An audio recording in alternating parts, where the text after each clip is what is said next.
You didn't come this far to play small. This is Winning Daily, the podcast that builds winners in life and in business. Welcome home.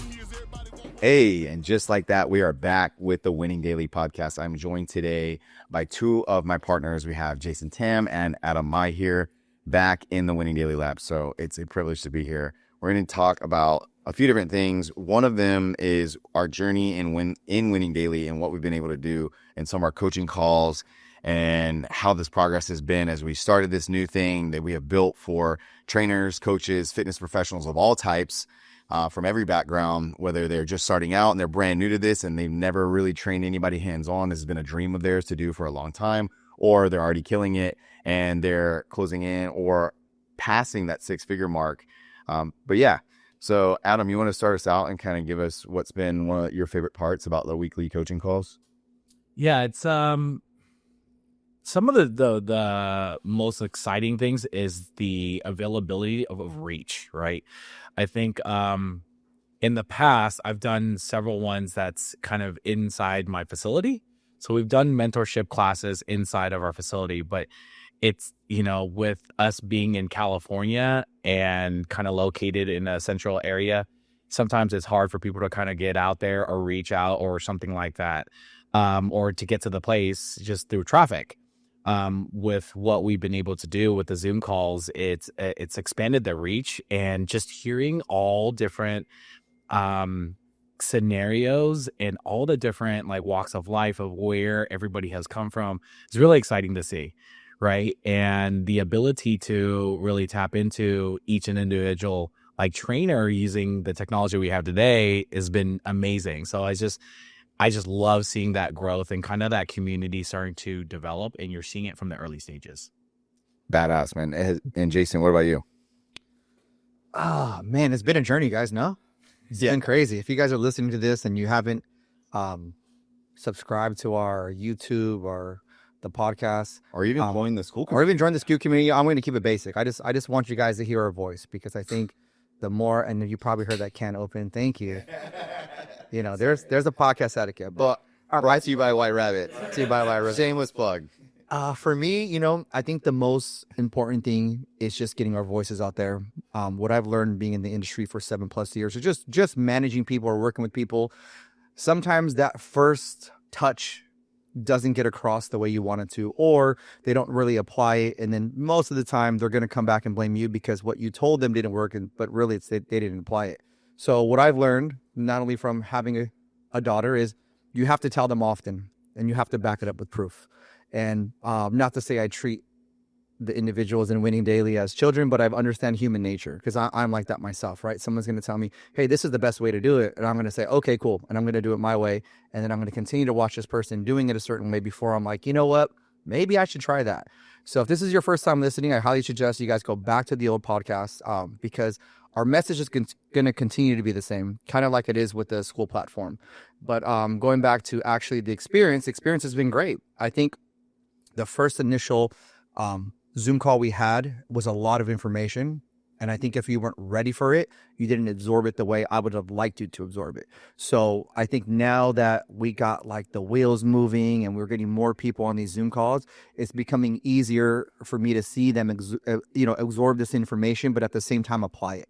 And so a lot of the feedback I've been getting, not only from my trainers at my facility, but also from the actual community, is like, hey, you know what? I did XYZ and I got 3 clients. And in my head, I'm like, well, yeah, you should have been doing this a long time ago. But at the same time, I want you guys to understand it's human nature in all of us, right? When we're starting something new, we're set in our ways. And that kind of goes back to the original mindset, what we talked about, right? You have to change your mindset from being a 9-to-5 guy or girl to an entrepreneur. And that does take time. One of the best analogies a mentor of mine once said is think of motivation as like a giant cruise ship. And if you got to turn right, it doesn't happen on just the first try. It takes a while for it to fully move over. And so when I'm dealing with you guys on the Winning Daily platform, or if I'm dealing with my trainers and I ask you guys, hey, have you done this? And you say no, I'm not here to reprimand you guys or you're not in trouble. It's one of the things where it's I just need to know what you're applying. So I know how to fix it. And I think that message I've been stressing the most to people and people feel more comfortable, and now they're actually applying what is being taught to them. So as the calls have been going on, I think my message is always, we're here to listen. We don't judge, right? We're just here to listen. I think everyone thought that was pretty funny, but it's true. Like one of the best traits in a leader or a mentor is like the ability just to listen and absorb what you guys are going through, whether it's your day-to-day life, whether it's something that happened outside of the gym and now it's hard for you to focus. I take all those things into consideration when I have my mentorship meetings or if I talk to my trainers. The first thing I always ask is like, how was your day? Like, how was your week? And if a trainer tells me, well, I always require them to do 25 touches a day. Like, I need you to touch 25 people a day. And I go, did you do it? Jay, no, I didn't. Well, okay, let's break down why you didn't do it. Well, I had one person say, it's a mental thing. I feel like I'm doing a sales pitch. And I hate to break it to you, but in some facet of this job, you are doing a sales pitch. But it's like, how do we come across? Then I had another person say, hey, you know what? I had my child was sick. I had an illness. Totally get it. But we need to get back on track. So those are the things that I do try to take into consideration as I'm talking to you guys on the school platform, as I'm meeting with my own trainers one-on-one. But for the most part, I'm loving the response from the day ones, if that makes sense. Right? The people that have been on the first Zoom, I guess our retention level is good because they've been on every single Zoom, right? They have not missed one. We're super consistent. Yeah. Oh no, we haven't missed one, but really solid. Not only that, but they're wins. And then, for me, if you're ever on a Zoom with me, I need to see your face. Like, I hate doing Zoom in general because I love interacting with people, face to face, but I need to see what your reaction is. Sometimes I'll say something and I see someone starting to look off and I'm like, hey, I'll call them by name. Hey, refocus. Did you get what I said? Because, we're not here just to talk. We're here to kind of teach you guys and mentor you guys. So I'm loving the space. It's something new for me because I've never really done mentorship via Zoom, but I'm learning to fall in love with it.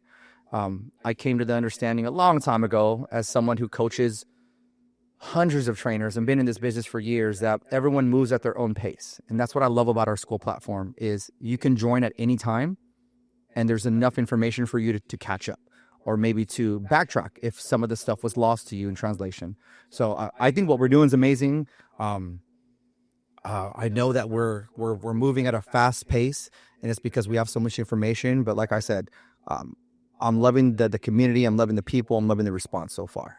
Yeah, one of the things that Jason just said, that I realized early on is I really enjoy the face-to-face aspect of it. And that's the reason why I think in the past, I wasn't so much on Zooms and even on some sort of social media to a degree, right? But here's the thing. We tell trainers and everybody else that there's somebody out there that needs to hear your voice, right? You are going to connect to somebody, whether it's 1, 100 or 1,000, whatever it is, right? There is an audience and there is someone that's going to benefit from the things that you put out there. So we're going to take our own advice and do this and move forward with it. And the other thing that I think I love and I'm really excited to share is we're going to show and share the nitty gritty of like how to start winning daily from scratch as we're talking and we're telling you guys what's going on a day-to-day basis and even on these calls. And you can kind of see us even on the calls. It changes from each call. It slightly gets a little, we look at different ways. We dissect it, reassess it, and then we improve it for the next call. And for those that have been up with us from day one, you can kind of see that process if you sit back. And I love to share that because, regardless of how far you are in your journey and how successful a person is, you can start a brand new business. Some things get kind of shortcutted or like fast tracked, but the process is still the same. And you guys get to see it, from the beginning to as it grows and as the community grows. And I'd love to hear some of the stories later on from some of the day ones. And they're going to be like, yeah, I remember when there was, 20, 30 people on the call. Then all of a sudden now we have hundreds of people on the call. Yeah, that was something that I think both of you were newer to. I mean, it's not like you're new to Zoom, but you guys always did I'm assuming is a question that you guys are mostly doing, most of your mentorship was done in person. In person, always. Right. Yeah. And then you guys had come onto some of the mentorship that I was doing online and then kind of saw what I was doing in Zooms. And then but now I'm able to meet new people and hear how they're impacting lives. It's really cool because it's convenient, and everybody has their phone in their hand. And I know a lot of trainers are busy, but we do it midweek on a Wednesday, and all the calls are recorded, so we can just simply put them into the school community.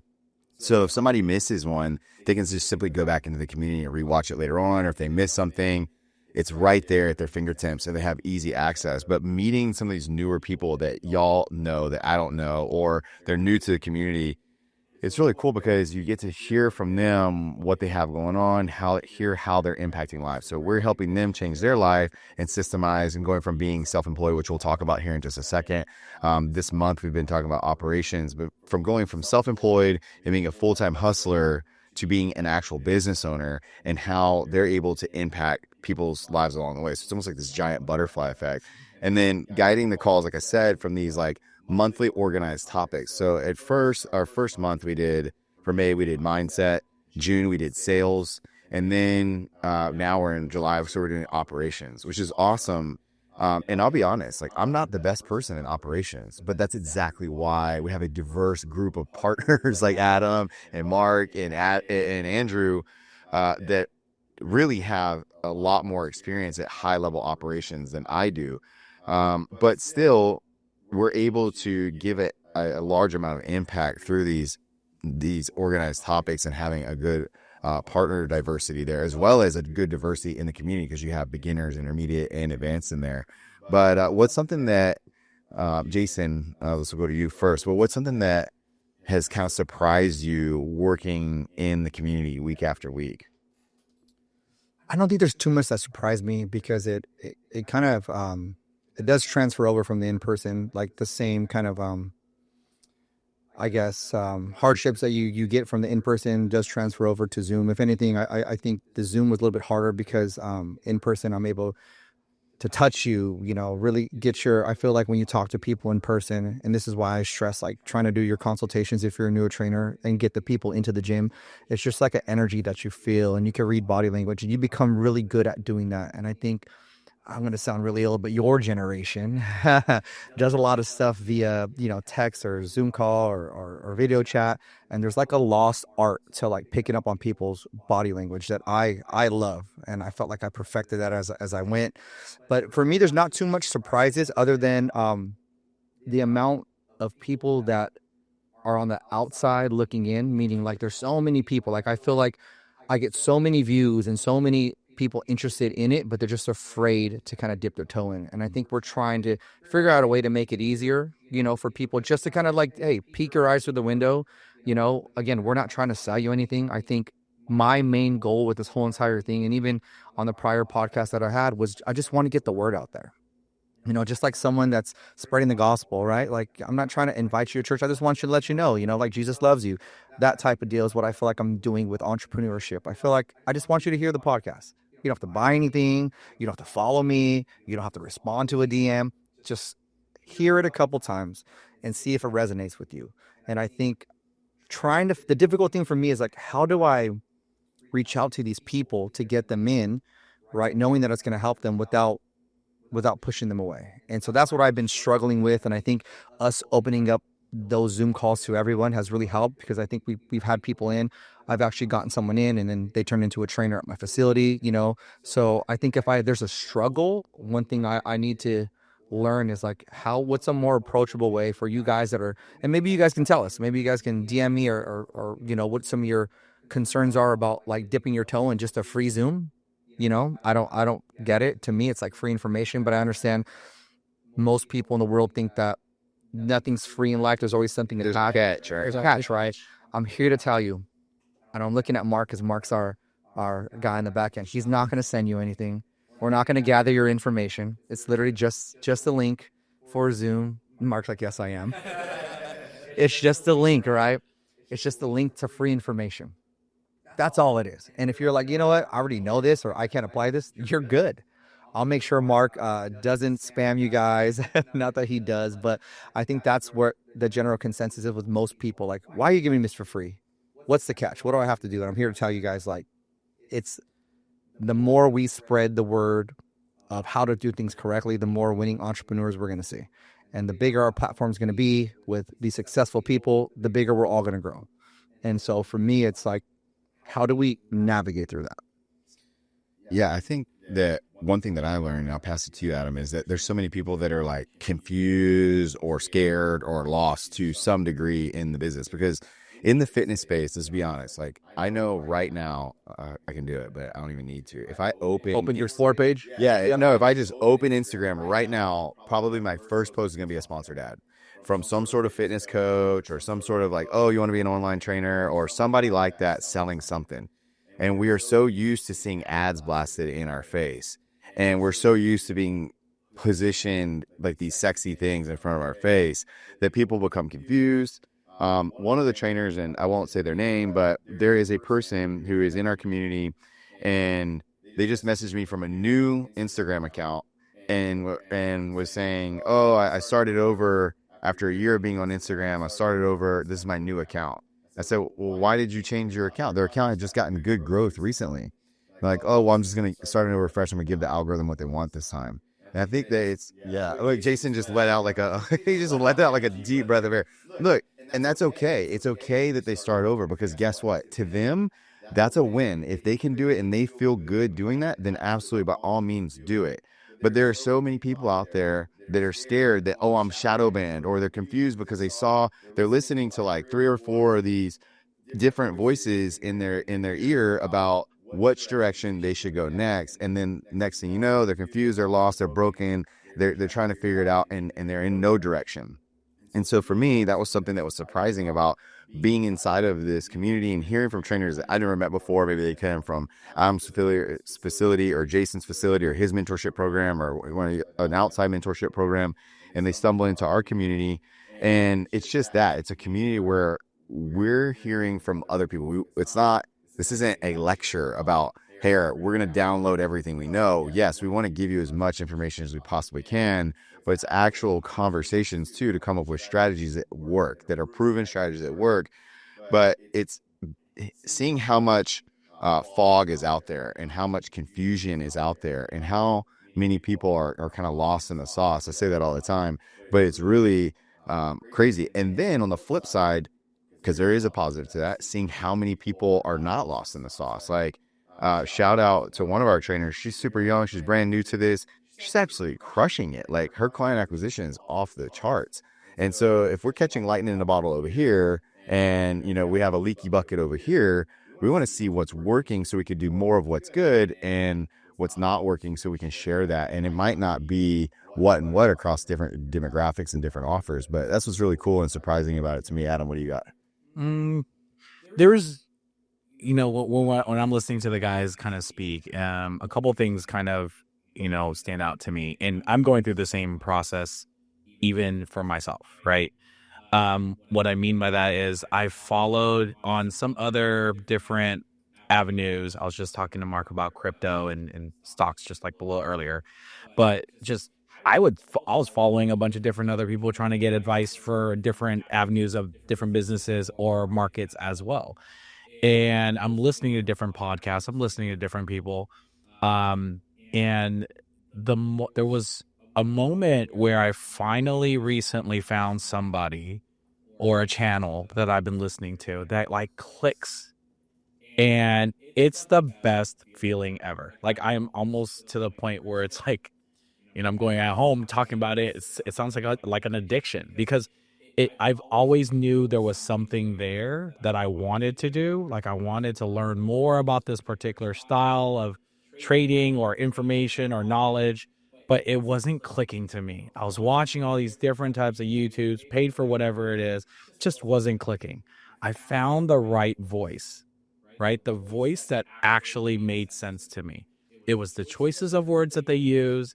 It's how they explained it. They use certain analogies that make sense to me in my generation, I guess. Right? Like, what generation is that? But, and so when I see success and excitement in that for myself, I want to pass that along, right? Because I know there is trainers and individuals out there that are in the same position where they're like, I've heard it from this particular coach that's trying to get me to learn about entrepreneurship. I learned it from this other YouTube channel that told me 5 different things. That's why some, like, going back to what Gabe just mentioned, their Instagram might be a little, all over the place with the way that they're repositioning their content or their message that they're trying to get across, because they have been listening to multiple different sources, right? Now, it's not bad to listen to multiple different sources if you're understanding the information that's getting given to you. That was my issue. My issue personally was I wasn't absorbing all the information in the same manner. So once I found that particular channel that I'm able to then convert, the message, the information that I was getting, it is very exciting when you can hear something and apply it almost immediately. And then you see the dollar amount as a result of that. And you start to see like these different, wins throughout the day. And so, as I'm listening at, this is what I want, why, if you're asking me, one of the biggest whys and purpose of why the channel is created, why we want to sit here and speak out there. Because if there is one trainer that hears my voice and makes it and becomes a 6-figure trainer, then blows up, that's all I want, right? That's it. The job's done, right? But obviously we're gonna shoot for the stars and expand as much as possible, because if we can help others, that's where it is. And it's also understanding in this industry. I'm gonna tell you guys, the mindset part. Understand abundance. That's the one thing I love about my business partners here, and that we became good friends. Our biggest thing in our mindset has always been about abundance.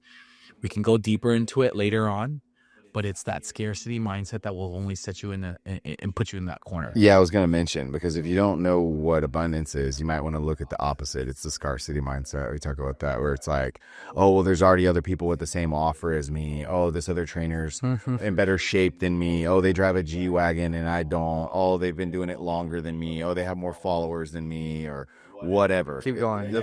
So much. I mean, he's like, damn. I just had my mentorship meeting yesterday, so trust me. Keep going.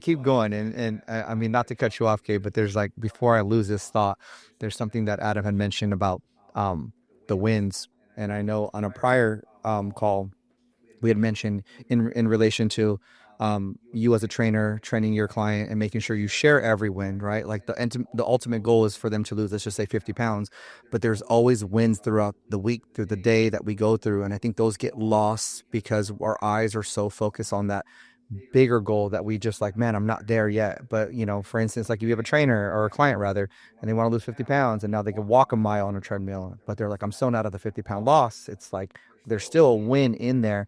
And I think you guys that are listening, or maybe haven't started yet, or maybe you are starting and you're thinking about giving up, is if you got to look at all the small wins that you've accomplished, because those small wins are going to stack up, and that's where you get your big wins. And I think that's so overlooked, because we are seeing those people with the G-Wagons, we are seeing those people with the abs, or whatever it is that may incite some kind of like passion in you, like, I want that. But there's always going to be small wins before you get there. There's no one's ever, I mean, unless you won the lottery, you have to enjoy the small wins. And that's something I did not do when I was first opening a gym. And I regret it. I was so hard on myself and I would work myself, but I was like, man, I've come a long way. And for some of you guys, one of the big wins, or I want to call it a small one, that we have for one of my trainers, is she messaged me today. She's like, hey, I finally reached my 25 touches in a day. And it's like, yeah, we've been talking about it for a while, but she, whether it be the mindset that we talked about yesterday or just her approach, she found something that clicked and was comfortable. And she was like, I know I'm going to do better. And I said, listen, I'm not even talking about later. I'm talking about right now. And I'm so proud of you, because we finally reached that goal. And we're going to sit down next week and we're going to talk about like what it was that got you there. Was it your mindset? Was it your approach? Let's hone in on that and then perfect that even better. So now it's like, I have 50 touches, I have 60 touches. And those small wins are valuable, you guys. We're very hard on ourselves. And I think social media can be bad because we look at someone and we're like, man, they're there. But a lot of these people, Media can't be bad. Talking about, bro. you see someone and you're like, man, you don't know their struggles, or what they had to do to get there. And I think that's always lost because we want fast money, we want fast cars, we want it right now. But you're gonna enjoy it more when you really are stacking up those small wins. And that's something that Adam had talked about. And it's a conversation I just had literally before I came in here that I think needs to be shared. Well, before we wrap it up, talking about the coaching calls, we'll talk more about them in a minute. But what's something that you hope, because I know what I think, but I hope people take away every single time we show up to a call? Like, it's always exciting leading up to that day because it's Wednesdays at noon. It's a midweek kind of like timeout. Let's call a huddle. It's pretty cool. It's like, it reminds me of halftime, like the Super Bowl, right? Because a lot of people do that. A lot of trainers come in Monday morning and they're up at 3 a.m. or, a lot of fitness professionals are like that. If you know, you know. Yeah. Caffeine in the veins, right? And they're up early and they're cranking away Monday. And then as the week goes on, they're chasing their tail with their marketing or their content or all these different things that they have going on. And then by the time Wednesday rolls around, their blade starts to get a little dull and they start to burn out. And then it's Thursday, and then it's Friday, and then it's like, you know what? Next week I'll get to my touches. Next week I'll get to my post. Next week, it's like most people do that inherently just as it is. Whether you're a business owner or you're an employee, people do that. Just people are inherently lazy. So for me, this midweek call, I have a hope that this is reinvigorating, or it's like kind of repurposes the midweek for them. And they're like, heck yeah, like maybe I heard somebody else's win. Maybe I was able to take a nugget away from this call. Maybe this toolkit, this trainer ops toolkit that they gave away for free on the call was like, there was something in there that they could go and take and apply. And they're like, damn, I could get 3 clients right now with just this right here. This is the next thing for me to get a high ticket sign up. And it's for free. Right. And so for me, those are the kind of things that I hope that they're taking away. But Adam, what do you got? So okay. For me, in my head, I know I've had conversations where others will kind of nitpick on my usage or choices of the words. Okay. So for me, I always tell myself this thing. There's a difference between knowing and believing. So what I love about these calls, I know what I'm supposed to do. Right? If you go on the call and you sit there and you're like, you're supposed to hit 25 touches. You're supposed to do this, supposed to hit the calls, follow up. I know I'm supposed to do all that stuff, but am I doing it?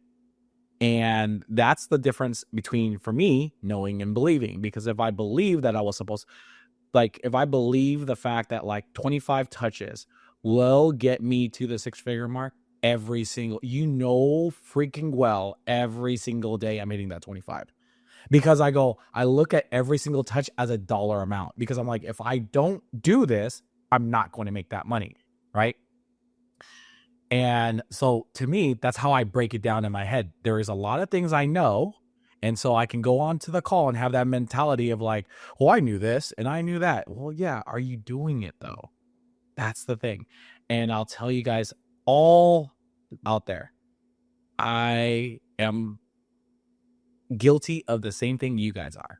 So what I love about calls and I love about mentor meetups, and I talk and I check-ins with my mentors, they tell me all the time, you know what to do. Do you believe it yet? Do you know what to do? Are you executing it?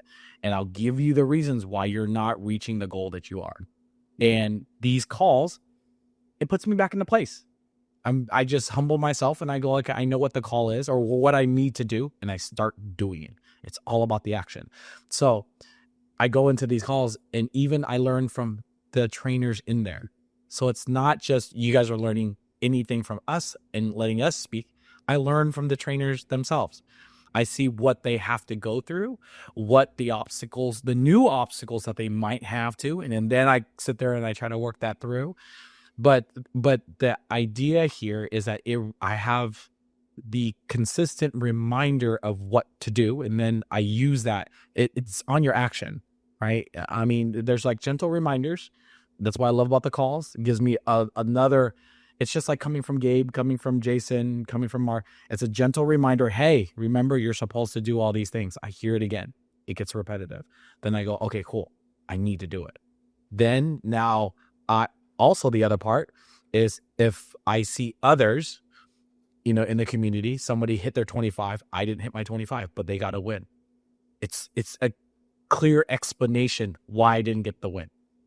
And it makes it more realistic and tangible for me. So that way I can make that connection. I hope that helps you guys as well. That's the benefit that I see from all levels from these calls. I truly believe that it's just, no one comes out the gate knowing every single thing and just does everything perfectly. And still to this day, I don't believe everybody does. Like, you could be the highest CEO. And the funny thing is, most of the, and here's a joke, because a lot of my friends have these things. They'll tell you straight up, they're the highest paid, wealthy CEOs, whatever it is. They don't know how to even order food. Right? They'll tell you, like, I don't know how to do that. I'm like, what? It's because they're hyper focused on things. Tunnel vision. They're locked in. Jason, what's something that you hope people are taking away every week from the calls, man? First of all, is that an impression of me? 25 touches. I don't say it like that. I said, hey guys, it's gonna be more advantageous for you guys to get 25 touches. I'm gonna kind of relate it to life and to things that are going on in mine. I think you guys should take these calls, and if you do go to church, it's like when you go to church and it's Sunday and you're about to start your week and you need something to kind of replenish you, right? Replenish your soul, replenish your body, replenish your mind. What I hope you guys get away from that or get out of the calls is the same thing. I hope we're just reinforcing all the stuff that you're doing and you take away one or two things that are new. I don't expect every call for you guys to be like, whoa, this is a wealth of knowledge. But sometimes when someone else is reiterating something that you're doing, and maybe it's not working right now, but they're like, hey, you're on the right path, it sets your mind at ease. Okay, stick to the course. So when you guys jump on these Zoom calls, right, obviously I want you guys to take away a wealth of information. But what I expect you guys to leave with is a win, and that win being like, I'm on the right path. I found my people that I can go far with. And I think we take that for granted, right? We're like, personal training can feel like a one man army, right? It's me, it's my business. But when you put your guard down in that regard, and you're on this Zoom and you see 20 people, 20 faces that are all just like you, 20 people that are all just trying to perfect their craft, it puts you at ease because you're like, okay, I'm not the only one. And then when you have us on there teaching whatever course it is we're teaching, again, all I want you to walk away with was like, okay, I'm on the right track. I took one or two wins. I'm going to apply those right away. And if I need follow up on it, I can go to my school community. I can reach Gabe. I can reach Adam. I can reach anybody. I can reach Mark. And that's what I want you guys. To me, that's a win, because I understand it's a lot of information. A lot of it's useful. Maybe some of you guys have heard it for the first time. Maybe some of you guys have heard it for the 20th time. But even that 20th time, it's still reinforcing you're doing the right thing. And there's like a lot of books that you can read and podcasts that I listen to, conversations I have with these guys here, and we'll be talking. And I'm like, oh, I've heard that before, right? But it's just reassuring and letting me know, okay, I'm doing things right. Sometimes things take a little bit longer. That's okay. That's life, you guys. Nothing comes fast. Understand that. Literally, if you're doing cardio, you're listening in your car, take a deep breath right now. Just take a deep breath and understand that you listening to this podcast right now is already pushing you towards the right direction. You signing up for our free class on Wednesday, you're going to get one or two things. But you're going to be in a community full of people that are just like you, your same age, same demographic, that are going through the same struggles as you, and you guys are able to share that with each other. Because I guarantee you, you're at home and your parents or your boyfriend or your girlfriend are telling you, you need to go get a 9-to-5. This isn't paying the bills, right? And the more you listen to that outside noise, the more the doubt starts to creep in. Yep. Instead, surround yourself with people that are going through the exact same thing as you. And they're going to be like, hey, look, it was a hard week, but did I execute X, Y, Z? No. Okay, hey, let's do it together. That's exactly what our Zooms are, right? It's nothing more than giving information and then everybody sharing off. What do we give? Like 20 minutes to ask as many questions as you want. And then we say, hey, follow up in the school community. You are our people, you guys. If you're listening to this right now, you're our people. You may not know it yet, but you're my people. You know, I'm caring about you because you cared enough to listen to this podcast. So I encourage anyone listening to this to just take a deep breath, relax. You're on the right path, right? Maybe you need just a little bit more refining from us. Maybe you just need a little bit more in the operations. Maybe you need a little bit more in the mindset, but that's what we're here for. So if you're here, you're watching, you're listening. We're your guys, right? We're your people. We've been through everything you've been through. I'm telling you, I have. I was a trainer, starving college student one time as well. So there's nothing you can tell me that I haven't heard. I was a trainer that was waking up at 4 a.m. and I'd work 9 clients a day, right? I worked 7 days a week. I get it. There's nothing you can tell me. But me, with this wealth of knowledge, I can direct you in the right way. And that's all I'm here to do. And to me, if you get that, that's a win. The you pointed out one thing, and I wanted to bring this up, because I know a lot of trainers, personal trainers, especially if fitness entrepreneurs, new industry, online industry, all that stuff, you're exploring these things. One thing that me and Jason and even Gabe and a lot of our partners, and we laugh about it weekly because you cannot do anything but laugh at some of these things. We get like 100 reasons to not step forward. Like everything that you can think of to veer us from the direction that we've been going and pushing through. There's always more reasons not to do it, but there's always better reasons to keep moving forward. Right. And so with that being said, if you guys are getting, your mom, your others like asking you and questioning you why you should be wanting to go into fitness or whatever it is, if the community just gives you that soundboard and that support to let you know that you have a craft, you have an expertise, and you have a skill set and a passion that we see value in, and we can just be that support, I'd love to be that for you guys, at any one point. And from a personal one-on-one relationship, or just even if you're listening from the back end, just from one of the podcasts or in the community asking questions. Because I've been there. I'm there at certain times. Like I have to ask, I ask my wife all the time, are we on the right path? And I think everybody goes through life, asking those questions, and it's not easy. But it is easier when you have a support group. It's 100% easier. Yeah, that's what community is. It Yep. goes what and what with communication. That's what it's there for. Like this is a community. It's not here to lecture. Like Jason just said it. We do about 15 to 20 minutes at the end of our calls strictly for Q&A. So people can come to the table, bring whatever they have going on, statement, question/statement. Maybe they don't even know what they want to ask, but they heard something there and they're like, okay, now this is giving me a little bit of clarity about what to ask. But community and communication go hand in hand. So it's a place where equal-minded people, I know, Jason, you mentioned this about people who are like new to this and they're just starting out, but there's also a lot of people who are stuck and they can't scale. And that could be at different levels. Maybe you have all the talent. Maybe you have all the ability. Maybe you work your butt off, but are you doing it for yourself? Or maybe you're working inside of a commercial gym. I remember talking to a trainer recently from Lifetime, and this gentleman, it's Lifetime. If you don't know, it's a huge health club, and they basically do some like profit sharing things with their trainers and that kind of stuff. And even after and this guy's like super experienced, like he looked like somebody that I would hire as a trainer. He's very, very experienced, and he had been in the fitness industry a long time, and he had an amazing story. He had a son who was special needs, and just had this crazy story. He's extremely passionate about health and fitness, but he just couldn't break through financially. He was struggling financially. He was trying to keep a roof over his wife and his head. His wife was having to work. His goal was to basically secure enough financial freedom where she didn't have to work. She could spend more time with their kids.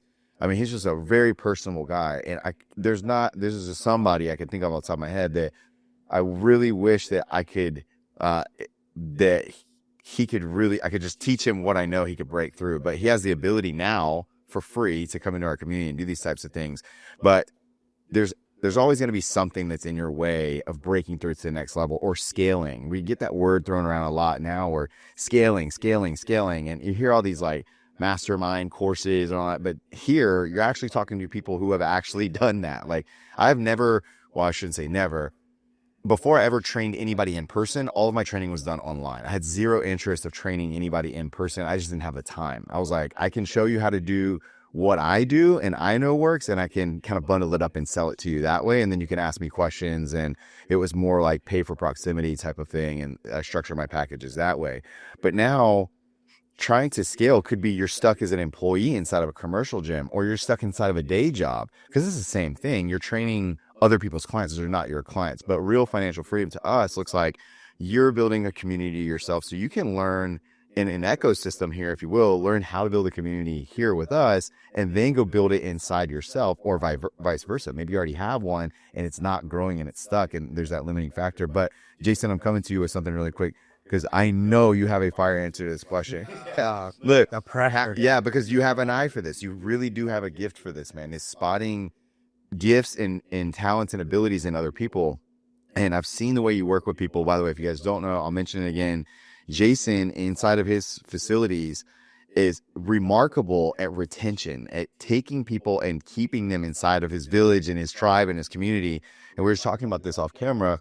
My son does some equipment maintenance and that kind of stuff. He went out to one of Jason's gyms yesterday to go check out and see what he's got going on over there. They're working on a couple different things. And, he said, my son told me the same story, as I know it's true. Not that you were lying, but he told me that same story where Jason took him in and introduced him to everyone there. Everyone. He just took him in. He's very good at building his community.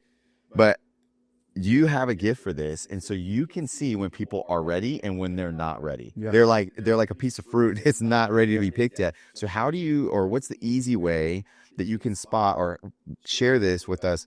How can you spot when somebody's not ready to scale?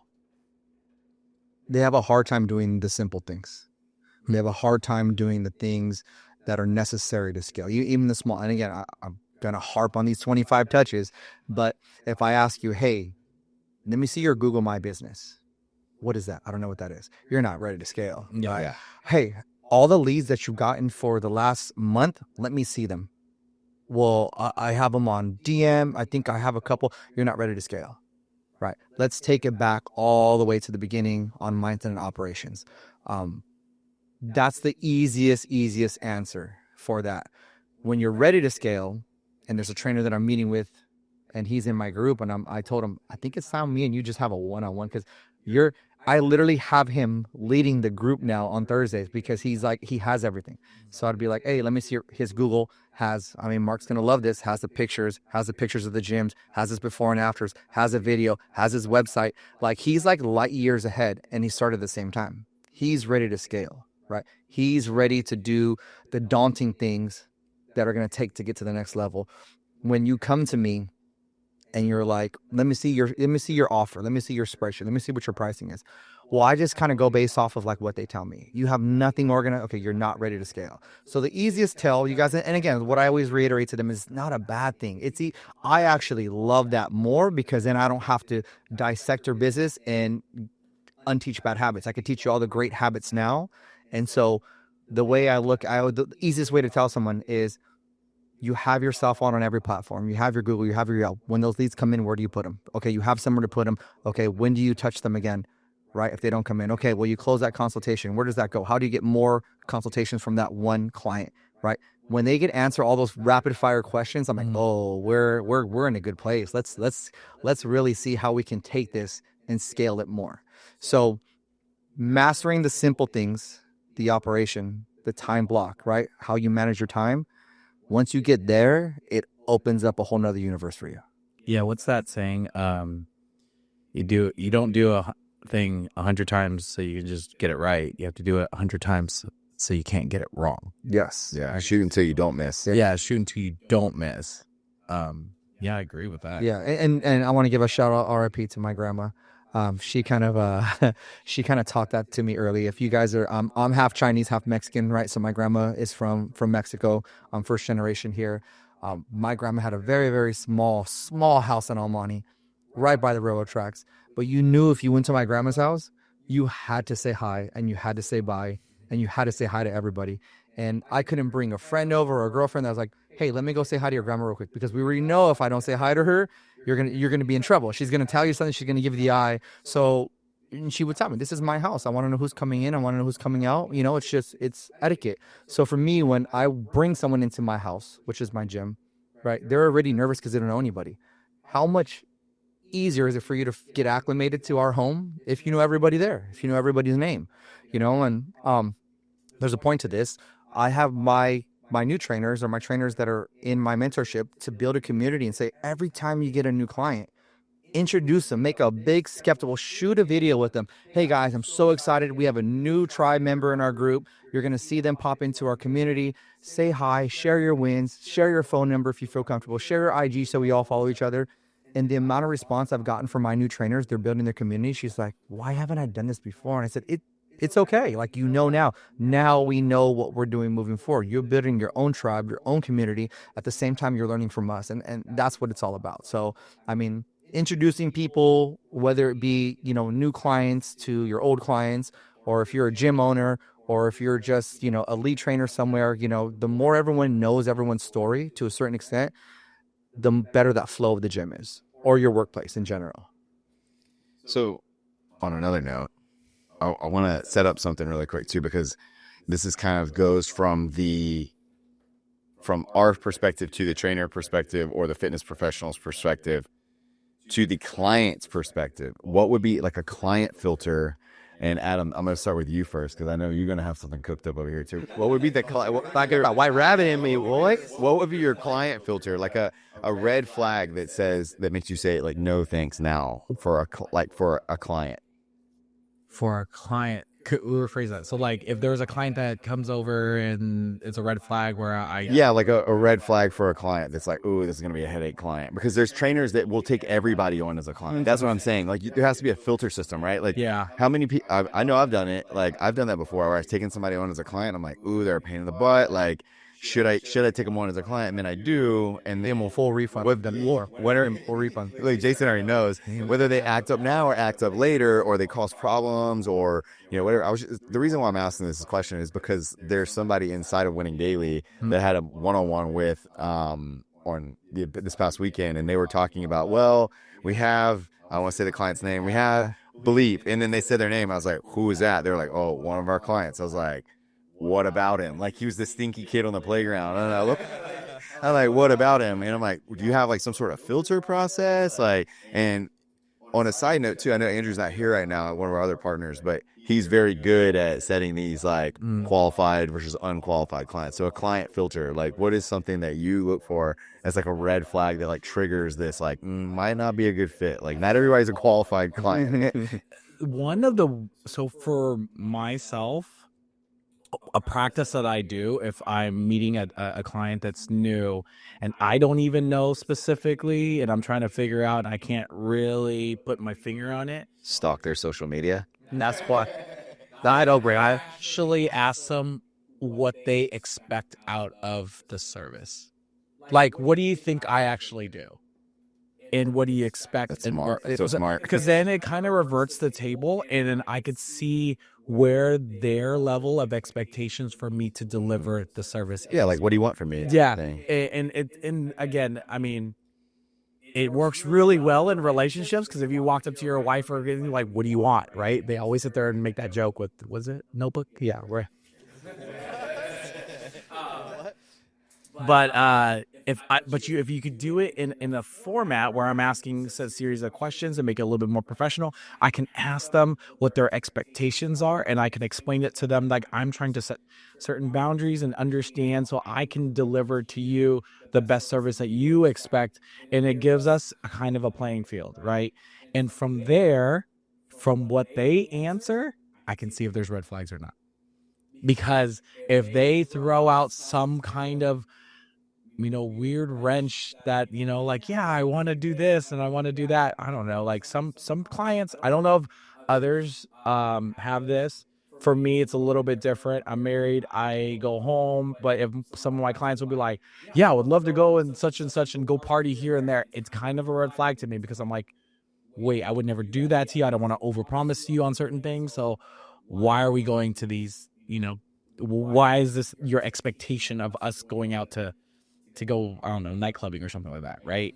Not saying that I don't ever go, but it's more of that. It's just understanding, so we kind of have a common ground. Because if I don't feel that I can deliver a service to them, or my service is not actually what they are looking for, in my experience, that becomes the biggest headache. That's actually 10 times worse where than you mean me making the money. Like, seriously. Okay, let's put it this way. A client might pay me $500. I probably want to pay $1,000 so they can leave. That's like how bad or how much I dread that particular client. So if I can figure that out early on and ask those questions, yeah, I can make that, kind of veer them off, and really see if I'm the right fit for them or they're the right fit for me. I have a little bit of a different take on that. To me, give me all the red flags, right? If I'm a trainer, we talked a little bit about wearing different hats, right? So you're a trainer, you're a best friend. I don't know, right? Take that right. You're not a best friend, you're a therapist, right? So I always tell trainers, the way you carry yourself is the way people are going to treat you, right? So in that initial consultation, and I always refer to fitness professionals like a doctor. A doctor doesn't know if you're a red flag or not. They just know you need help, right? So when a doctor, you don't have their cell phone number, you don't have easy access to it. You're not walking in, you're not canceling on them, because what happens if you cancel? Well, you're in the back of the line. So if you treat your business like an actual business, and again, it goes back to operations, if they are a red flag in the sense where and again, I was a trainer for many years, so I have a lot of red flag clients, but I used to tell myself this is part of the job, right? As far as like hearing their sob stories, or maybe it's hard for them to stay on track. Like, that's what they're paying me for. Now, the ones that I've given refunds on were the ones that were bad for the gym. They were cussing, they were talking about another client, like, oh, that person's still overweight. So for me, it's like how you carry yourself is how people are going to treat you. If you go into that consultation and they're quote unquote red flags, I love that, though. I do ask what you expect from me, right? You got to understand most of these people are coming to you broken, right? In the sense where it's like, they're not lashing out at you because they don't like you. They're lashing out because they don't know how else to get their emotions out, right? And it's your job, because this is what you signed up for, many hats, right? You're a trainer, you're a therapist, you're everything. It's your job to see how much of that you can handle mentally. And that's what goes back to time block, right? So if I have this client for an hour, I know mentally I got to be prepared. Now, a red flag to me is if they don't do any of the work, right? Yeah. I'll give them a couple of weeks to talk to them, but then I just tell them, like I said from the beginning, I'm probably just not the person, because I'm giving you the information, but for some reason it's not clicking. So maybe you need to hear information from somebody else that's going to click. And again, my best interest is you getting these results. So why don't we I'll give you a refund for the sessions that haven't been trained, and then just leave me a Google review. We try to work it. It didn't work. I did that twice. Both times they came back to me, and both times they paid more hourly, and both times they were the perfect clients. Man, if you're listening, replay that again, especially if you're a trainer, because there's so many people that don't have the guts to do that kind of stuff, like to let a client go, to straight up have those kind of conversations. Because most of people, I see this so many times, people out there, they want to be a fitness professional, they want to be a trainer, but they're giving out free game, and they're doing more. They're giving out everything, the whole farm for free, and as opposed to having a very honest, like, some of the most awkward conversations you'll have will be the breakthrough to your biggest success. Yes. 100%. And again, I think where trainers go wrong, or trainers fear doing this, is you think it's going to have you have to come at them hard, or it has to be negative. No, Susie, I've been trying to get you to do this for a while. It's been 2.5 weeks. There has to be accountability on both sides. What I think's happening is a message I'm trying to convey to you, and the workouts I'm giving you, and the motivation I'm trying to give you. Maybe you need to hear it from somebody different. Yeah. Right. It's not. Just thought about something. It's not you. It's not me. It's us. So what I'm gonna do is, because I do value your goal, and I know your goal. Again, reiterate, the goal is 50 pounds, and I know you have that wedding coming up. So I want you to get those goals. But maybe I'm not the right person, so I'm gonna refund you, and then just let them stew on it. And I guarantee 2 things are going to happen. They're going to storm out their mat. That's okay. Or they're going to be like, well, I've been going through this. And then that door starts to open, and then you switch your hat from trainer to, well, you didn't tell me that in the beginning. So just to kind of wrap that whole part up is, give me all the red flags, but how you carry yourself and how you allow people to cancel on you, right? Because that's what happens. Oh, they showed up late. This person's showing 20 minutes late. You're allowing it. That's a boundaries thing. 100%. Yeah. It starts with boundaries, because if you don't have boundaries, you won't know. that secondary communication thing. 100%. And most importantly, all of that is wrapped up in a mindset thing. 100%. Not aware that that's a thing that you should, like, there has to be a standard, there has to be a boundary, and there has to be high level communication. Yeah. And I always go back to the doctor or even my tattoo artist. I have to leave a deposit. And if I miss that, he's like, cool, I got your deposit. Reschedule with me in 6 months. And I'm like, oh, but see, he carries himself in that regard. So I instantly value his time a little bit more. So you have to understand that most of these people, they're coming into you broken. So set the tone extremely early in the first conversation, right? Call out the things that you don't like right when they happen. Have real conversations, not emotional conversations, right? And I guarantee you that client's either going to be like, you're right, it's me. Or they're going to leave and they'll come back because they're like, no one ever treated me like that. She even came back. She's like, I went through 5 other trainers. I went through 5 other trainers. And then I came back and she says, you're like the 7th. But it was just something you were just always so hard on me. I go, it wasn't hard. I just know your potential. I know we can get there if you follow X, Y, Z. And I said, but I am more expensive now. I mean, it's true. My schedule was full. So at that point it was. I think the one thing that was brought up the most that I think trainers have in that always says it to me, that their hardest conversation is always raising prices, right? And I've had so many rebuttals where a trainer will be like, but I've never changed my prices. I would stare at them and like, so how long have you been in business? So you've been in business for 6 years and you've never changed your prices? I was like, I wish I was working here or staying in the same economy you were. That's absolutely insane. Where no inflation went up and then everything stayed the same. So, because they feel as though if I change it, that people will flake on me. Yeah. But the other thing that was very strange to me, so this is where the mindset you just have to, and again, I'm not saying go out there, change all their prices. I'm not saying go out there and then just be, rude to every single person and do all that stuff just because you want to make an extra buck. It's not that process. It's more that the mindset, because the same trainer I was talking to, even when they got a new client, they wouldn't charge them more. That was the part that was a little, it's like, I could understand, hey, they've been a long time, blah, blah, blah, with like, my client's been with me forever. I don't want to, I want to keep, I want to keep them as a loyal customer, right? Because they stayed, I want to give them some sort of benefit. I understand that. But even the mindset wouldn't change for new clients, which I was like, you're getting busier and you're not reaching, you know what I mean? So, yeah, that's what I would consider an unintentional race to the bottom of the market. Yeah. Like race to the bottom of the market in like a product-based business would be like the guy across the street is selling same product cheaper than me. He's selling white rabbits cheaper than me. So now I'm going to sell mine 20% below. And then that guy goes 10% below me. This is unintentionally doing that same thing. Like, if you guys don't know, wake up. The cost of living is inflated by like 30% right now. Literally. I was just at somewhere the other day and like the same item that we used to buy is blankets for our dogs. We would buy these same blankets. I'm like, babe, how much do we pay? She was like $2.50. Like, these suckers are like $4.25 now. And it's just the truth. That's the cost of living has gone up. And if you're not charging more for your service, especially with new customers, that's a big no-no. So we sound like our parents. Like, seriously. When I was around, 25 cents a Coke. Yo, I'm talking about 3-4 years ago. That's what I'm saying, that in this like post-COVID world, the cost of a lot of things have shot up. And the cost of living is one of them. I mean, the cost of rent sky high.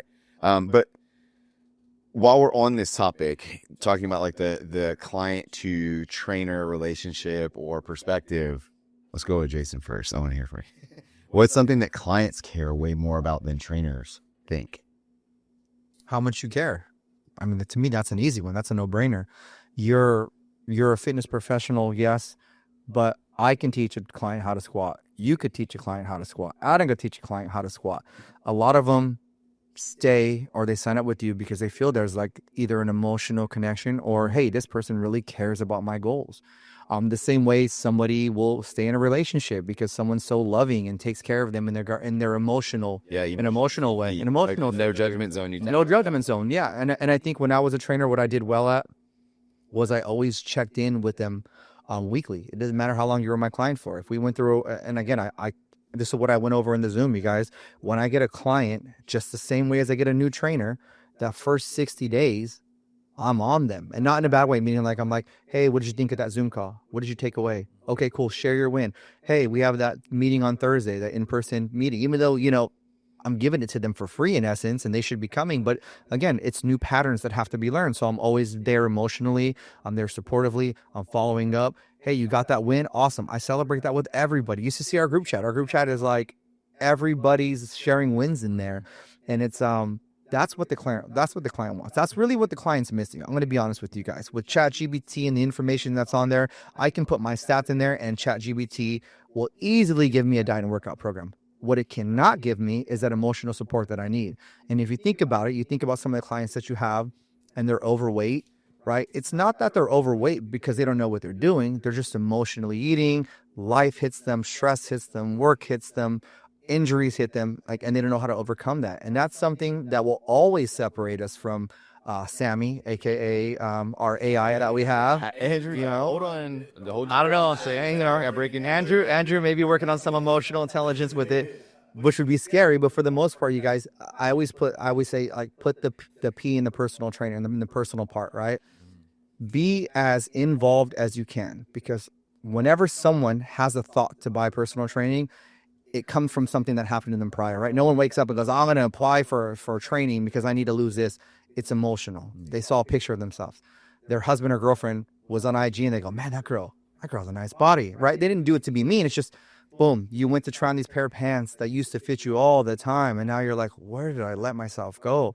So understanding where they're coming from and understanding for 90% of the clients, they're not looking to get destroyed on the workout. They're looking to learn. They're looking for emotional support. They're looking for you to be that guidance, right? And again, the same thing to a certain extent. We're not here to judge. We're just here to listen, because the more you can correct the patterns, just like anything else, right? We want to correct patterns, the better client you're going to have. When I have a trainer in the first 60 days, I'm on them, touches, Google, Yelp, things they know, things they can find on any platform. But it's because I give them that emotional support, and they know that no matter what, I'm not going to give them a hard time because I'm here to help. I think that's what really is going to separate you from any other trainer on the corner, because you're not looking for just the money. You're looking to build a relationship with them. You're looking to actually get them to their goals because you genuinely care. And I think if you're trying to be a trainer and you're like, oh, I'm going to be ridiculously rich, then you're in the wrong industry. It takes time for that. But most people here are like, I want to be a trainer because I love helping people. I love being in the gym, and I love that feel of someone's success. Yeah, it's true, right? We could all attest to that, whether it be a client, whether it be one of our trainers that reached a milestone, $20,000 in 1 month. One of them just bought a new house, and now I'm getting older, and my trainers have been with me since 2019.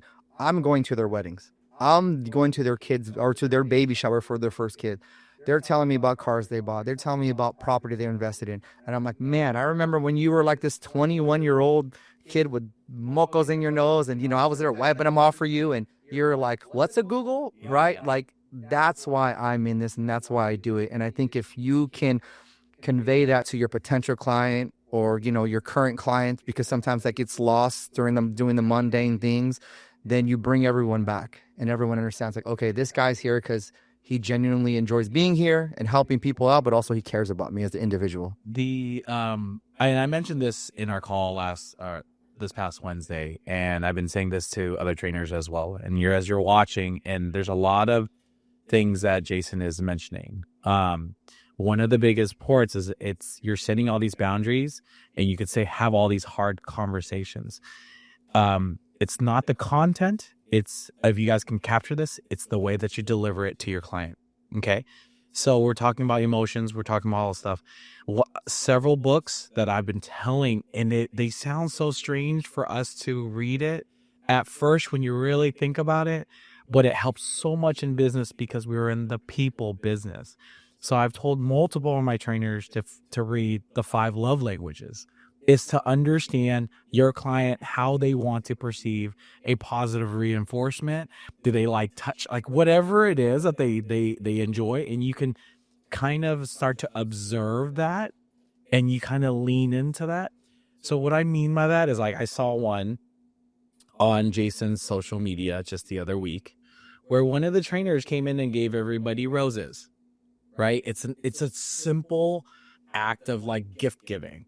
Shout out Kat. Yeah, I was about to say Kat, about to say Right? yeah. Kat's amazing. She's my trainer, one of my trainers in West Covina. And also, yeah, and it was really funny. It made me laugh all day because, you know, Jason and Jackie was trying to make that freaking, I don't know, that 0.5. whatever it is. Come on. Yeah. With the rose, that cracked me up. But the point I was trying to do is like some of us only know our love language, meaning like how we want to be treated, and we forget that everybody else is not always the same. And when you're in a business of people, this is where you gotta have to understand that. It also will help you with your relationships too, if you guys want to get, you know, married and all this other stuff too. But for this type of business, especially in the people business, any type of people business, it helps tremendously. And again, you don't always have to agree on every single thing. It's the understanding that people operate and perceive things in a different format and like to be, you know, congratulated or spoken to or whatever it is in different formats. Once we learn it, we understand it, we can express it properly. I think it's about becoming the catalyst. Like if the catalyst is that element that changes someone's life. And for me, I know working with clients in the past, it's been more about being a personal trainer. Never, short for not ever, has it occurred to me that I wanted to be a personal trainer. That was never something that I thought like, oh, I want to grow up and be a personal trainer. Fitness was just something that came natural to me. It has been something that I've done since I was 12 years old. I wanted to look good. I wanted to feel good. I don't know. I was just like physical torture myself. Like you felt good. But it was just in me from a young age. And I think that there's things like growing up and seeing around me that definitely helped me invest in my health. But for me, it was always, why are you not doing this? Your life will be so much better if you just did these things. And this is what I do and I know works. And I wouldn't ask you to do something that I didn't already do myself. But it wasn't to be like, oh, I'm going to be your trainer or be your coach. It was to change your fucking life. That's what I wanted to do. I wanted to change your life, not because of what my expectations were for that client, but who I saw them to be. And coming from a space in fine art, like I could see how nice this painting would look if it just had this really simple frame on it. If it just had this simple little detail added to it. And I've seen that so many times. I've seen it in family members. I've seen it in myself. I've seen it in business partners. I've seen it in other people. Their true potential, if this person just self-invested a little bit more, if they just did a little bit more reading, if they just believed in God, if they just worked out a little bit harder, if they just ate the right things, maybe they're already working their ass off. They just don't eat the right things, or they're eating the right things at the wrong time. It's like, it's all right here. But being the catalyst that pushes somebody or changes their life, I think to me, that is really what it's really all about. Is because if you can change someone's life, they're always going to remember you. They're always going to remember how you made them feel. And that is, to me, the biggest thing about being a trainer, because that's this label that we've put on it, is like being a trainer and the weights and all that kind of stuff. But let me ask you guys something really quick. On another kind of switching gears here for trainers with, you know, we've talked about trainers with the relationships with their clients and that kind of stuff. But let's go back to trainers in their business a little bit more, because this is something we've talked about for the month of July. Has been really important because this is, again, the differentiator between trainers and coaches and fitness professionals, or anybody who's out there that's watching this. I don't care if you own if you have a six-figure side hustle, whatever that is, because there's so many people that think they own a business and they don't. They're self-employed. What you've done is create yourself a high-paying job. There's so many people out there like that. And who would you, the two of you, say needs more help? Trainers with no clients or trainers with no systems? That needs more help. That needs more help. At this point. And I know this because we're going to talk in a little bit too. We're going to switch between online training and in-person training. So just going to give you guys a heads up of where this is all going. We're going to take a deep dive on that, because the goal here is to help trainers make and break through to the next level, hit their first 20K a month and go above. But trainers, obviously they need systems to be able to do that. But who do you think needs more help? And there's no right or wrong. No systems. I mean, that's the easy one to me. That's to me. I mean, I think. But why? I think people. They focus so much on having. Well. I don't know how to say this without saying it. Getting clients is not hard. It's not. It's not really hard. It's retaining clients. It's retaining clients. Retaining clients. And the only way you're going to retain them or grow from there is if you have system. Right? You can be lucky enough to walk into a Chipotle and someone be like, hey, I kind of like this. And they will buy training off you. I had it happen. I was at a Chili's and I had a trainer that signed our waitress up for personal training right there and then. Yeah. But his issue was he was a trainer, and I think he's still a trainer for years, hopping from gym to gym, right? Because he always lost his clients. Yeah. He was a great salesman, a great approach, but he had no systems. He didn't know he could sign up. He was my best seller, and if you guys know anything about corporate, all we cared about was the number. I mean, for me, when I was a FM at a big box gym, every call we got in was, what's your number? What's your number? And then you got rewarded for number. You never got rewarded for retention. You never got rewarded for anything like that. And so for him, he was programmed to just get numbers, but his retention was some of the worst retention I've ever seen. And so he had this big bucket he was filling up, but at the end of the day, as he was walking, it just dumped out on the floor because there was no systems. So like I said, if you're listening to this and you want to be a trainer, you are a trainer, you're like, well, I don't want to jump on the platform because I don't even have clients. This is for you, because you have to start with the systems first. In anything you do in life, there has to be systems. I mean, we have systems when we wake up in the morning, right? What do we do? I think Gabe's like, I know you do this, Jason. I know you do this. Like, we all know each other's schedule. It's kind of scary, but it goes back to systems. Give me a trainer that has no systems and let me work with them. The trainer with clients, oh man, God, I hope you're just good at sales, because if you have no systems, you're going to be losing them like crazy. Yeah. And you may be listening to this being like, that's me. It's not too late. It's simple systems and simple tracking that you guys can do to make sure that you're not like that. So trainers that come to me, even in the very beginning, I don't know if I always refer to them, and I always go, hey, no matter what, don't worry. You're going to get a slight honeymoon stage, right? And you're going to jump on this hype. And then they're like, what do you mean this hype, right? You've had all these friends and family that's been kind of watching you this whole entire time, you through your fitness journey or through whatever it is. Now you're making this large announcement. You're getting into personal training. You're going to get a couple of people here and there that's going to reach out to you. So there's that hype, that little buzz. Then there's going to be a honeymoon stage of like, you're getting people that's coming in.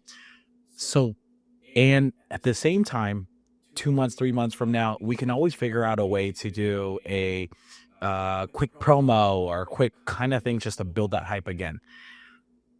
However, if you don't have the proper systems, it just goes right out the door. That's why we immediately went to systems, because I can sit there all day long and I tell trainers all the time, you're going to get this. And they go, okay. And time after time, they get it. I've been spot on every single time. They get this whole shift. My biggest thing to them is, during that time when you're getting all this, first off, please understand, you need to figure out the system in place. You have this amount of time, right? So if you are with us for, your first month, that means you got 30 days. You better do it in 10. But you got 30 days to put a system to retain the clients that you just pulled in to renew for the particular next month. That's a confidence killer when people our clients start churning or not re-signing, or that can be a confidence killer too, because you have this momentum and then you got 5 new clients or 10 new clients or whatever it is, and there goes 3 to 6 out the back door. You're like, damn. Yeah. And it can be a total confidence killer. But let's just say a trainer does have systems and they are making progress and they are hitting that 10K, which we see all the time. We have a lot of those people that are hitting 10K, but they're stuck there and they start to lose momentum. How many times have you seen that, Adam? I see that a lot. This is where, so for me, and I break it down in my head, and that's why I love this community, because we've also, with the business partners, we've actually sat down and broken it down together as well. There's all these different levels. There's these different stages. Certain stages you need system. Well, every single stage you need systems. There's just different types of systems, right, as you're growing. And then there is going to be certain stages, and it's usually around the 10K, 12K mark, that you need to put automations and certain things in there to scale, right? Because once you build a foundation, you have a strong product. Now, how do you get it to everybody, right? Because in the very beginning, you perfected it by within your ecosystem of you talking to the people in your ecosystem. You perfected it by the retention, we call it the feedback loop, right? And you're like, okay, did I train you right? Did I like, what did you like? And then you start to build these types of ecosystems for yourself. So now you have a strong and sound product. Now the next part is, how do you scale it? Because you're only one person. This is where you start to build it into a business, right? This is where you start to dissect different parts. And I was just talking to a trainer this past Wednesday in person when we had our mentorship in person. I was like, let's break down your system, right? Because he's like, well, I have a great system. I go, I know you have a great system. You wouldn't be at 10K, 12K if you didn't have a great system. But now what we're going to do is, in order to make that faster and grow and scale more, we have to dissect that, and we have to look at which section of your systems we can automate. And you just do it piece by piece, right? And it's funny because when you do it that way, you take one task off your table, allows you free time now to do something else. This automatically comes in, right? And you could see it because every single time that someone fixes one of those steps and they automate it, you see them, they'll come back to me like, hey, my revenue just increased it, 2,500 this month. Okay, great. They do one other piece. All of a sudden it's like, oh, this one did 1,500, right? And it starts to slowly compound and stack that now. Yeah. So one of the things I wanted to bring up, because I'm thinking about somebody in particular, when I think about this for, there's a person that comes to mind, I guess. I don't want to say their name, but they gain some serious momentum in their business. They're doing very well. This person looks the part, phenomenal trainer. They really care about their clients. They're super passionate. But had lost, I think, from like spring of last year throughout summer, had lost, I don't know, maybe like 8 or 10 clients. And this is actually, there's actually a couple trainers from one of your gyms that I had talked to and had similar issues. And it was because of, economic things that are happening, different things like that. But I always ask the same thing. It's like, when somebody leaves, what is your process? Like, I ask them, like, so you just let them go? Like, you're like, okay, yeah, thanks. Like, and then that's it. Like, because if they buy from you once, they're highly likely to buy from you again. Like Jason said, like when you went over to your grandma's house, like, you need to meet them, offer them water, give them something. Like, don't let them leave empty handed. Like, give them value on the way out the door. Hey, totally understand, but just so you have something to go off of, let me give you a framework to follow until you're ready to come back again. Because again, you're the catalyst. You're there to change their life. And so how many times have you seen that where somebody doesn't have a process like that? I mean, that happens all the time. There's a couple quick fixes depending on where you're at in your systems. For one, I always tell trainers, put them into your online for free for the first 60 days. Okay, I totally get it. I understand where you're coming from. I want to thank you for your service. Thank you for leaving me that Google review, because they should have left you a review. I know you gave me a couple people that may be interested in my service, because if you're not getting some referrals from them, I'm going to reach out to them. But obviously I know we're not quite where we need to be, but I want to make sure you stay on task, because you're my client for life, whether you know it or not. So I'm going to give you access for 60 days to my online. And then, if you need me, you're in my community. We're going to have a community event next Saturday. We're just going to go for a hike.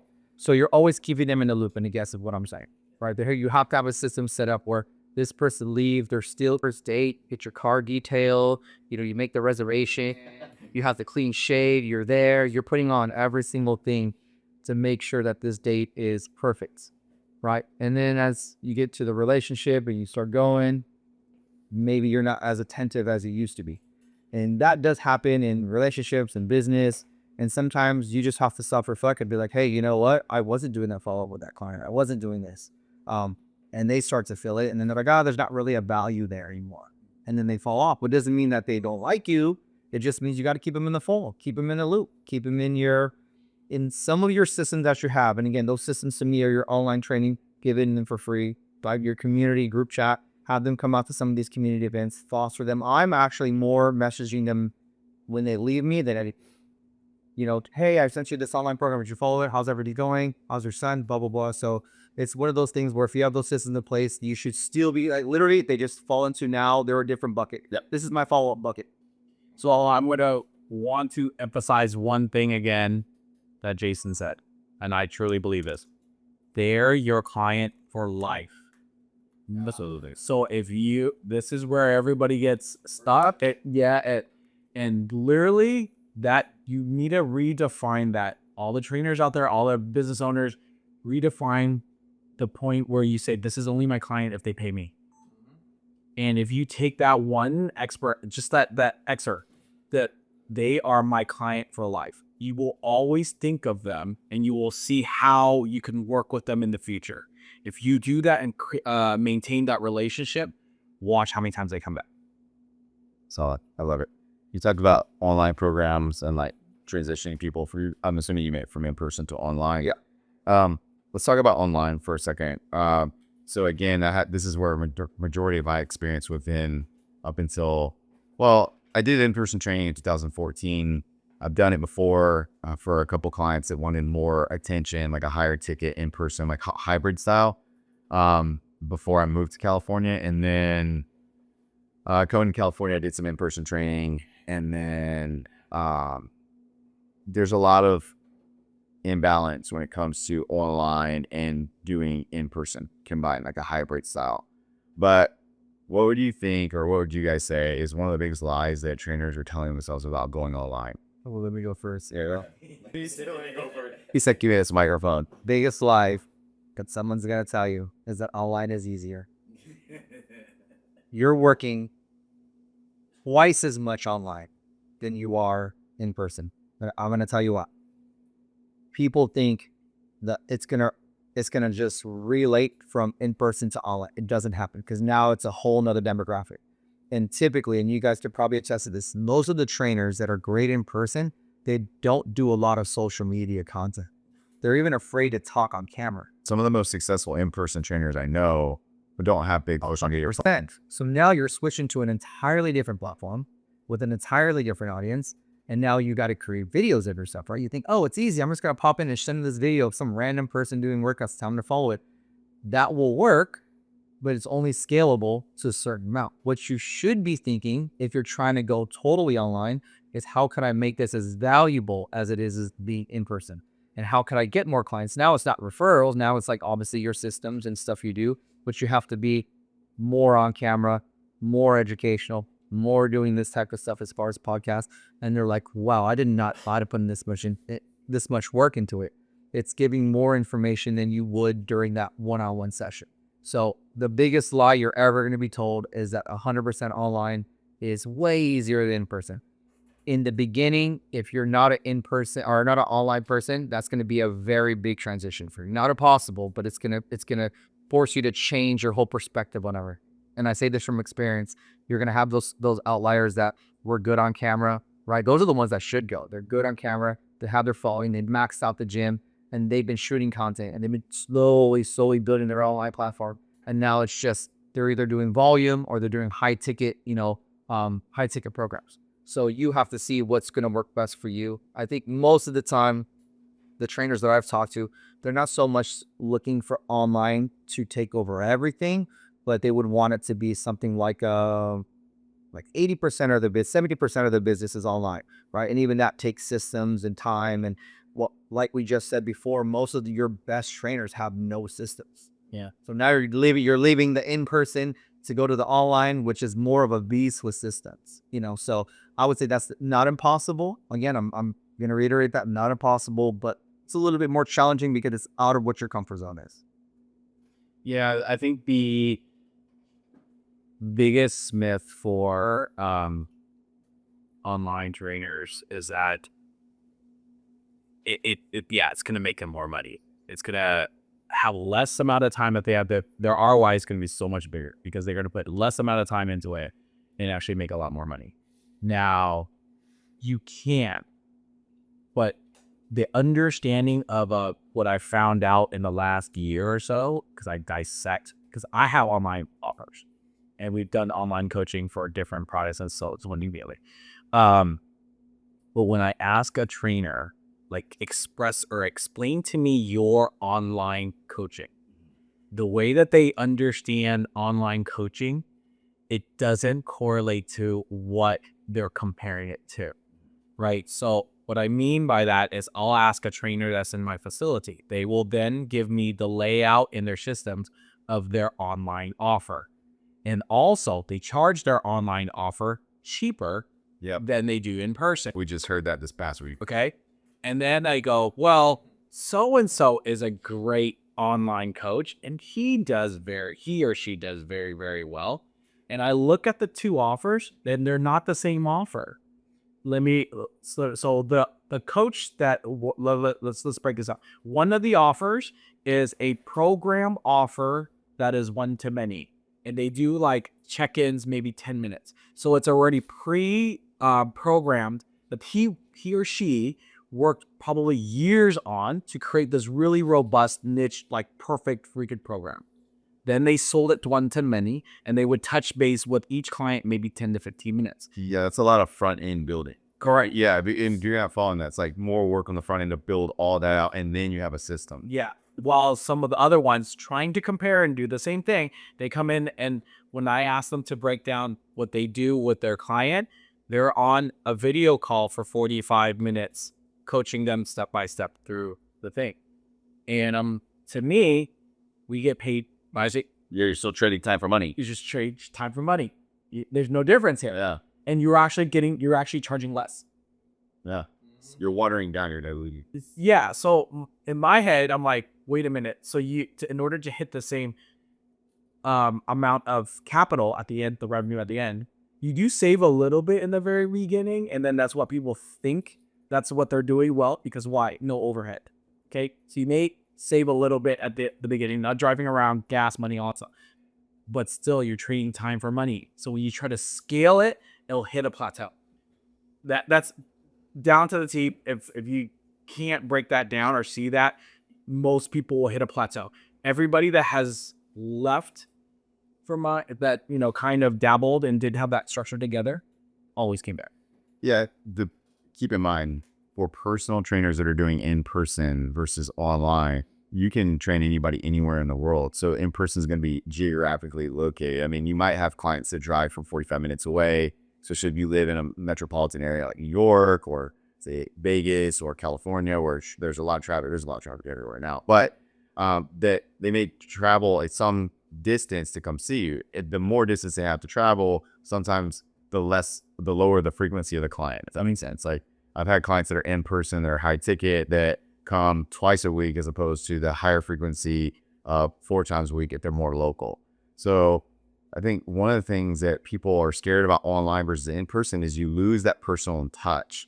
And it's like, well, that couldn't be further from the truth, because there maybe have this conception of like, this is what I do. I train in person. It has to be, I need to do this all day long. It's like, well, at the end of the day, that's a job. Unless you have a tiered system where you're the main trainer, you have other trainers underneath you, and you're teaching your method to them, and then you're expanding it to semi-private or small group and things like that. Can you make a lot of money doing that? Absolutely. You can absolutely crush with that. But with online, you have the ability to build a system. And what's cool about online is you're able to learn a lot more about marketing now. And tactical marketing, we talked about this, Andrew was talking about this the other day, is savage. It is absolutely savage. So it's completely different than doing in person. But what do you think, Adam? I'll go back to you, Adam, on this, because I know we talked about this, like Noah, for example, or some of your other coaches that do online, some of them do hybrid. But Noah's fully online now. Another one of my good friends, he's fully online now. He was in person. He's in Costa Mesa, Newport Beach, in a good area. And he was doing a lot of in person. His average price per session was, I want to say it was right at $100. It was actually just under. And then he did all one-on-ones. He brought in another trainer underneath him. His model is, shout out to Andrew, his model is CEOs and females. Those were his two demographics, like doing the weight snatching with the big booty type thing. Those are his clients. He went fully online with this method. It's really cool. And he's changed his business model a couple times, but he still remains online. I think he does some high ticket in person. But some of these online coaches, what are something that online crushes with that in person sleeps on? I think it's the one to many. It's allowing, when I say one to many, it's you being able to outreach to multiple different people at the same time. So like if you create a robust glute program, jumping program with, for sports, agility and all that stuff, and it's down to the T, you could sell for $20, $30, whatever it is, as a smaller ticket. You could imagine how many people actually will pick this up, because it's such a slower ticket. People will buy it very easily. And then if you want to, then you can create a secondary kind of more robust program where they can reach out to you, and that kind of goes a little bit higher. Pay for proxy. Yeah. And then what you're doing is, what you just got to do is make sure that when you're building these business models or these business offers or products, that the ROI matches the time that's being spent. That's really what I'm always kind of like harping on. I love the fact, like, I'm a huge component and supporter for online coaching. I'm also a huge supporter for in-person coaching. I base it usually when I'm talking to the trainer. I see where it's just like when you're speaking to somebody and you could see their passion and where their like ability and their expertise kind of comes out.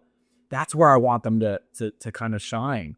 Right. So then I'm like, I don't look at whatever, because the grass is not always greener on the other side. The grass is greener where you freaking water it, right? So where you perfect your craft is where it's going to be better.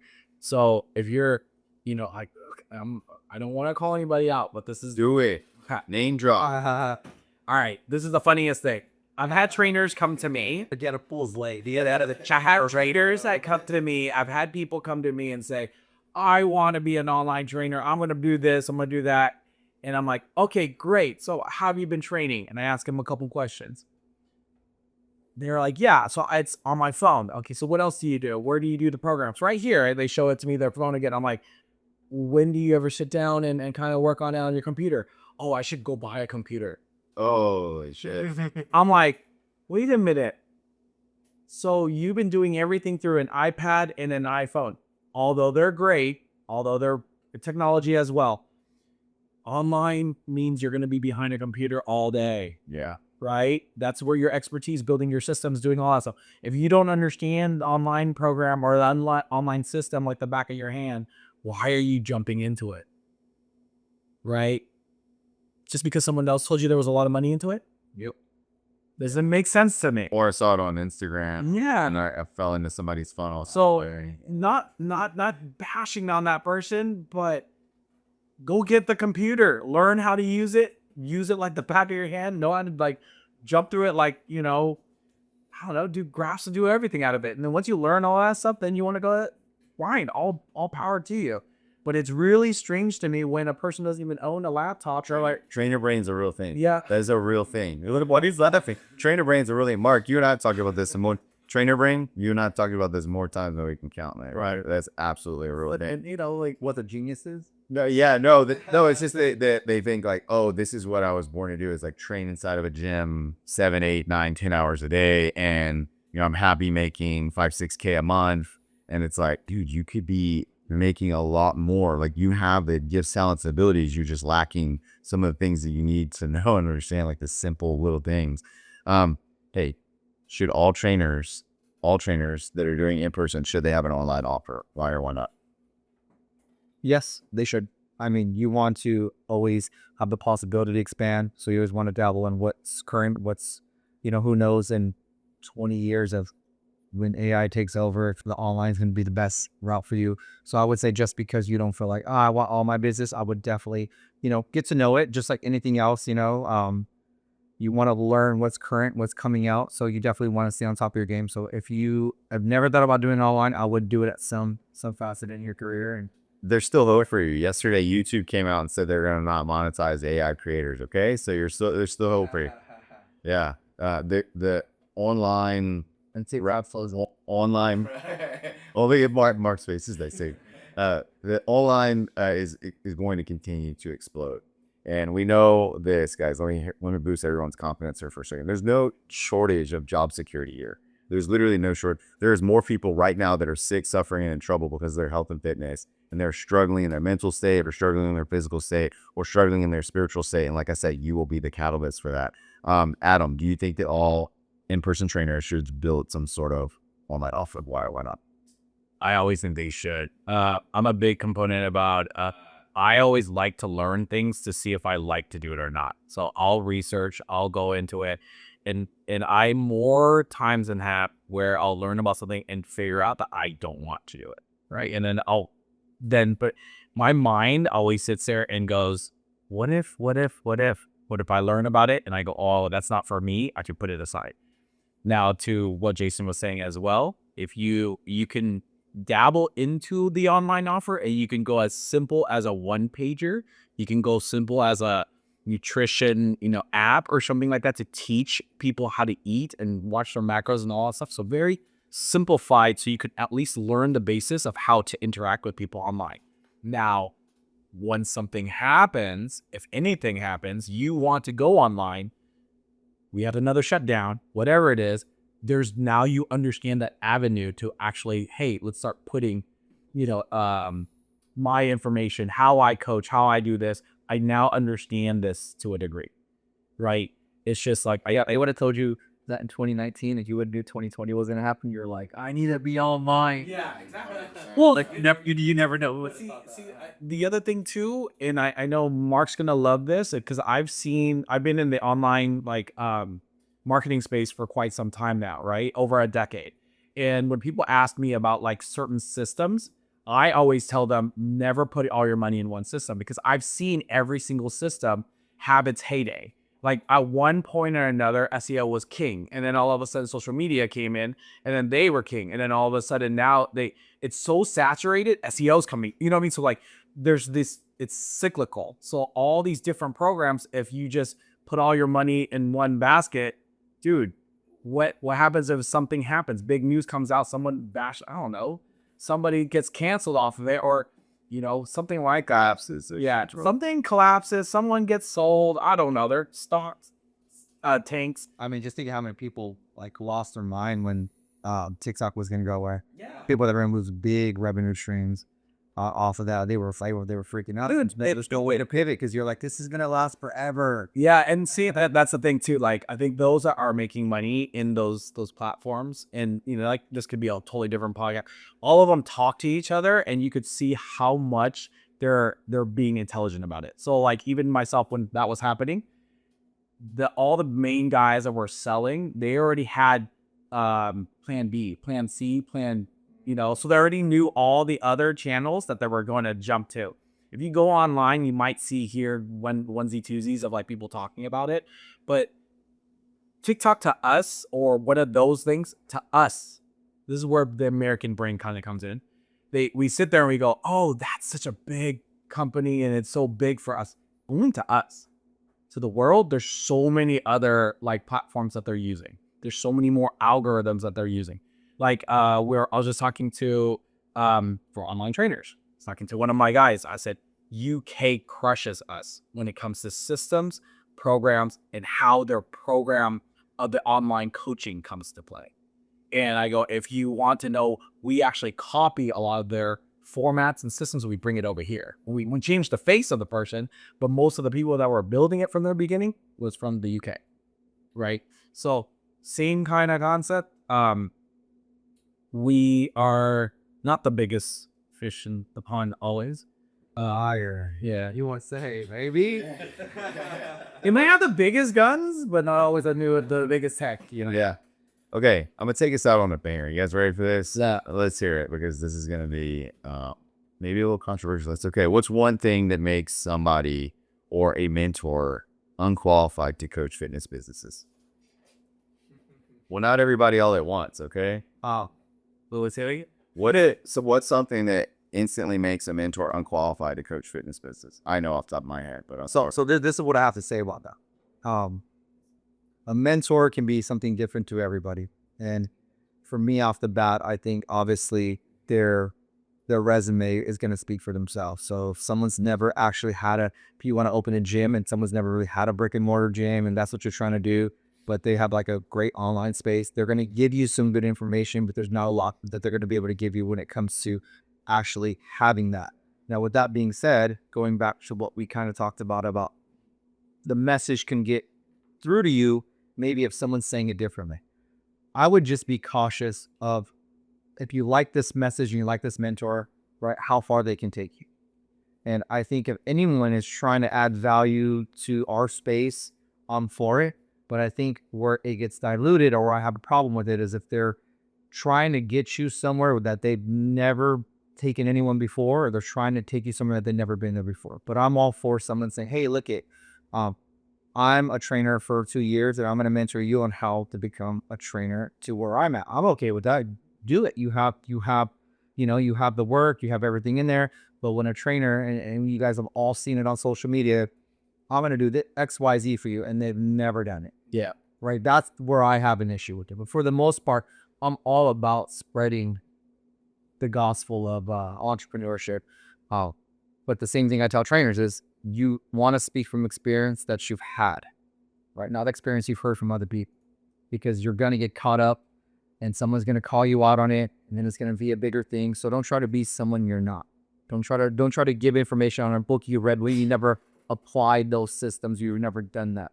You may get off speaking it really well, but applying it and the issues that come up, you may not have the recipe to help that person for that. So, I mean, now mine's twofold. Mine, I'm kind of like, if you're looking for someone to get you to be a successful trainer from 2 years like they've been, yeah, listen to them. But if you're like, I'm trying to really scale this bigger, then yeah, find someone that's done it, that has receipts, that can actually speak to every little nuance of it. Yeah. That is so one is the experience. So you walk the path. And then the other one is like the relevancy.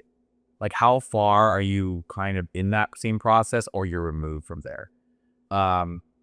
Meaning someone, I have friends that speak to me about marketing, but they've never done marketing in the social media space these days, right? So the relevancy of what they're coaching me or they're telling me is a little bit outdated, right?